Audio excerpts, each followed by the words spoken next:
आज राष्ट्रवादी काँग्रेस पक्ष पदाधिकारी पवार साहेब यांच्या विचाराचे ज्येष्ठ नेते पदाधिकारी 9 गटातली जिल्हा परिषद सर्कल व 18 गण आज बैठक आमच्या पक्ष कार्यालयामध्ये झाली। त्या पक्ष कार्यालयाच्या बैठकीमध्ये एसटी महामंडळाचे अध्यक्ष जीवनराव गोरे साहेब उपस्थित होते। आमचे देशाच्या युतीच्या नेत्या सक्षनाताई सलगर, आमचे जिल्ह्याचे अध्यक्ष प्रताप भैया पाटील व आमचे सर्व ज्येष्ठ मंडळी तालुक्यातील सर्व उपस्थित होते। या यामध्ये कार्यकर्त्याची आज आम्ही चर्चा केली, पदाधिकाऱ्याची चर्चा केली, नेत्याची चर्चा केली, जिल्हा परिषद सर्कल आणि गणामध्ये काय करायचं, महाविकास आघाडीच्या संदर्भामध्ये आम्ही प्रस्ताव अनेक वेळा काँग्रेस व शिवसेनेकडे दिलेला आहे, परंतु अद्यापर्यंत त्यांच्याकडून निरोप नाही। तरी आमच्या लोकांनी सांगितले की पहिली त्यांनी जर आपल्याला सन्मानानं जर जागा दिल्या, आपल्या पूर्वी जी जागा होत्या राष्ट्रवादी काँग्रेस पक्षाच्या ताडगाव गटामध्ये आमची राष्ट्रवादीची जागा होती, मंगळूर गटामध्ये आमची राष्ट्रवादी होती, काटी गटामध्ये आमची राष्ट्रवादी होती, नंदगाव गटामध्ये आमची राष्ट्रवादीची जागा होती। त्या यामध्ये जरी काही जिल्हा परिषद सदस्य व पंचायत समिती सदस्य कुणाबरोबर गेलेले असले तरीही शरदचंद्रजी पवार साहेबांना मानणारे सर्व मतदार ही आहे त्या पक्षामध्ये पवार साहेबांच्या थांबलेले आहेत। त्यामुळं आपल्याला जी पूर्वीच्या जागा होत्या ते सन्मानानं आपल्याला देत असतील तर आघाडी करा। त्यांनी जर आपल्याला जागा देत नसतील तर आपल्या प्रत्येक गटामध्ये त्यांनी इच्छुक जळकोट असतील, आमचे महेश कदम आहेत, त्यांनी इच्छुकांची मागणी केलेली आहे। मंगळूर गटामध्ये आहे, काठी गटामध्ये आमचे काक्रंबा गटामध्ये विनोद साबळेंनी मागणी केलेली आहे। आमच्या पंचायत समितीला हे मागणी केलेली आहे, संनी मानेने, किशोर आपले म्हणजे अनेक असे सगळ्या गटामध्ये सगळ्यांनी मागणी केलेली आहे। आणि त्यांनी सांगितले की बाबा आम्हाला बाकीची कशाची आशा नाही, पक्षानं आम्हाला जर उमेदवारी दिली तरी आम्ही उपाशी राहू, पण पक्षासाठी निष्ठेने उमेदवार आणण्यासाठी प्रयत्न करू आणि आम्ही निवडून येऊ असं त्यांनी स्पष्ट सांगितलं। परंतु आता यापुढेही आम्ही आजही फोन त्यांच्या सगळ्यांच्या समोर केलेले आहेत। त्यांचे काँग्रेसचे जिल्हाध्यक्ष धीरजभाई असतील, शिवसेनेचे तालुकामध्ये आता प्रमुख नेत्यामध्ये ऋषीभैया मगर असतील, त्यांनाही सांगितले की बाबा तुम्ही ताबडतोब आम्हाला महाविकास आघाडीची बैठक लावा। आम्ही काही ज्येष्ठ मंडळीची आम्ही समिती नेमतो, त्या समितीमध्ये जे आम्ही पाठवतो त्यामध्ये चर्चा करून काय होईल ते आपण निर्णय घेऊ। परंतु अद्यापर्यंत त्यांच्याकडे निरोप आलेला नाही। जरी आम्ही आता 5 ते 10 तारखेपर्यंत कधीही जिल्हा परिषद लागू शकते, त्या अनुषंगाने आम्ही सध्या तरी सगळ्या इच्छुक उमेदवाराच्या मुलाखती घेतलेल्या आहेत, त्यांची तयारी जाणून घेतलेली आहे, सगळ्या गणाची तयारी जाणून घेतलेली आहे। आणि आजही आज तुमच्या माध्यमातून ओमदादा असतील, धीरजभाई असतील यांना आव्हान करतो की आपण महाविकास आघाडीची तात्काळ बैठक बोलवावी आणि जागेचा तोडगा काढावा, जेणेकरून प्रत्येक कार्यकर्त्याला काम करण्यासाठी वेळ मिळेल। अचानक जर तुम्ही महाविकास आघाडीची बैठक घेतली तर आपली उमेदवारांना प्रचार करण्याची अडचण निर्माण होती, लोकांपर्यंत काही पोहोचू शकत नाही, असं मी त्यांना विनंती आपल्या माध्यमातून करतो। आणि त्यांनी लवकरात लवकर बैठक लावावी हीच माझी अपेक्षा, तालुका अध्यक्ष म्हणून माझी अपेक्षा। जिल्हा परिषद गटातून मी माझ्या सहभागी पत्नी अनिपा कदम यांची उमेदवारी पक्षाकडे मागणी केली आहे। त्याचप्रमाणे गटामध्ये जोपट पंचायत समितीसाठी बसवण्यास पोहोचले असतील, ब्रह्मानंद कदम असतील, दयानंद चौगुले असतील, कोणती गणामध्ये आमच्या सुरक्षित आहे, गायकवाड आहे, आमच्या जोपट जिल्हा परिषद गटाचा पूर्ण अभ्यास करून आम्ही आमचे इच्छुक उमेदवाराच्या आज सन्मान्य पक्षप्रमुखाकडे आम्ही मागणी केलेली आहे। आमचा मतदारसंघ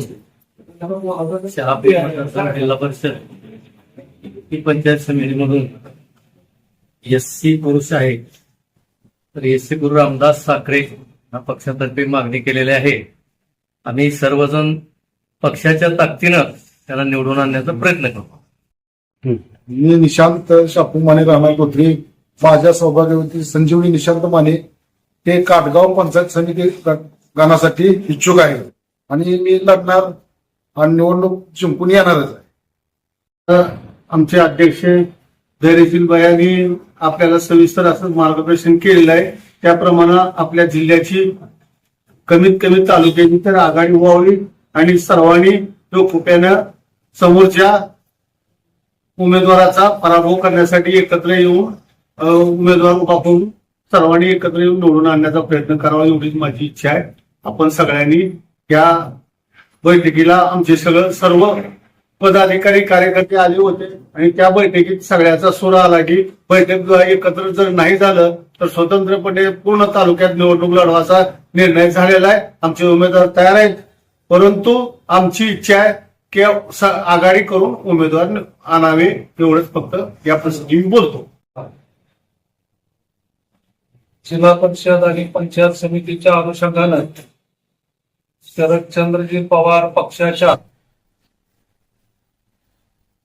तालुका अध्यक्ष धैर्यशील भैया पाटील यांच्या नेतृत्वाखाली यांच्या आदेशानुसार आज बैठक संपन्न झाली. या बैठकीसाठी उपस्थित जिल्ह्याचे आमच्या पक्षाचे जिल्हा अध्यक्ष प्रताप भैया पाटील, ज्येष्ठ नेते जीवनरावजी गोरे साहेब, देशाच्या नेत्या सक्षनाताई सलगर, मसूदभाई शेख ज्येष्ठ नेते व आमच्या तालुक्यातील सर्वच गटामधील प्रमुख कार्यकर्ते, इच्छुक उमेदवार, ते त्यांच्या समोर बैठकीत सगळ्यांनी उमेदवारी मागितली आणि त्याच्यानंतर सगळ्यांचा आमच्या कार्यकर्त्यांचा सूर एकंदरीत असा आला की मागची पुनरावृत्ती पुन्हा होऊ नये, कारण नगरपालिकेला जे अनुभव आला ते पुन्हा येऊ नये. आता तरी कोणीतरी उमेदवार येईल आणि आम्ही निष्ठेनं काम करणाऱ्या माणसाला त्यावेळेस डावलं जाईल. आम्ही त्यांना सांगितलं की पक्षाच्या माध्यमामधून की निष्ठेचा जो माणूस असेल त्यालाच उमेदवारी मिळेल, आधांतरी येणाऱ्याला मिळणार नाही. आणि आघाडीचे आम्हाला सन्मानपूर्वक जर वागणूक आघाडीनं नाही दिली नगरपालिकेसारखी, तर निश्चितपणानं आमच्या 9 गटामध्ये 9 जिल्हा परिषद सदस्याची आणि 18 पंचायत समिती सदस्याची तयारी आम्ही केलेली आहे. आणि कुणी असं त्यामध्ये शंका कुणी जर म्हणत असेल की ह्यांचं काय आहे, तर आम्ही त्या येणाऱ्या निवडणुकीला सुद्धा सामोरं जाऊ नगरपालिकेसारखं. म्हणून एवढंच आमची विनंती आहे. पत्रकार बंधूच्या माध्यमामधून आम्ही सांगू इच्छितो की आम्ही 2 पाऊल पुढे जाऊ आघाडी करण्यासाठी, परंतु आम्हाला जर डावललं गेलं तर निश्चितपणानं आम्ही पक्षाच्या वतीनं स्वाभिमानानं पवार साहेबांच्या नेतृत्वाखाली आणि धैर्यशील भैया पाटलाच्या नेतृत्वाखाली आम्ही या तालुक्यामध्ये जिल्हा परिषद आणि पंचायत समित्या लढवू, एवढंच मी या ठिकाणी सांगेन. आताच आमच्या झालेल्या ज्या आढावा बैठकीच्या अनुषंगानं तुम्हाला 2 शब्द मी सांगतो की आमचे जिल्हाध्यक्ष, आमचे तालुका अध्यक्ष यांनी जी बैठक बोलावली होती, या बैठकीच्या अनुषंगानं आमच्या प्रत्येक गटातील सर्वच पदाधिकारी, इच्छुक उमेदवार या ठिकाणी आले होते. आणि या पदाधिकारीची भावना आहे की या ठिकाणी महाविकास आघाडी झाली पाहिजे, कारण महाविकास आघाडी न करता बऱ्याच ठिकाणी लढले. आपण नगरपालिकेचा निकाल बघितला, हा आपल्याला फायदेशीर ठरलेला नाही. त्याच्यामुळं आमच्या पदाधिकाऱ्याचं, आमच्या इच्छुक उमेदवाराचं म्हणणं असं आहे की सन्मानाने तिन्ही पक्षाने एकत्र येऊन ती निवडणूक लढली पाहिजे आणि जिंकली पाहिजे. कारण आज तळागाळातल्या माणसाला न्याय देण्यासाठी हे तिन्ही पक्ष काम करतात. या तिघांनी आपलं एकमत साधावं आणि ह्या निवडणुकीला सामोरे जावं. जर असं होतच नसेल, जर काय समोरच्या कोण गळचेपी करण्याचा प्रयत्न जर होत असेल, तर नक्कीच या ठिकाणी वेगळा विचार करावा, असं सुद्धा काही आमच्या पदाधिकाऱ्यांनी आमच्या कानावरती घातलेलं आहे. त्या हिशोबाने आम्ही आता आमच्या अध्यक्षाच्या मार्फत आम्ही त्यांना निमंत्रण पाठवलं होतं की बाबा ह्या बैठका लवकरात लवकर घ्या, जेणेकरून आपल्याला पुढील तयारीसाठी थोडासा वेळ मिळेल. परंतु अजूनही त्यांनी त्यांच्याकडून आम्हाला सकारात्मक प्रतिसाद काही मिळत नाही. मग आता त्यांना आम्हाला सोबत घ्यायचं आहे का आम्हाला सोडून त्यांना पुढे जायचं आहे हे अजून पण कळायला काही साधन नाही.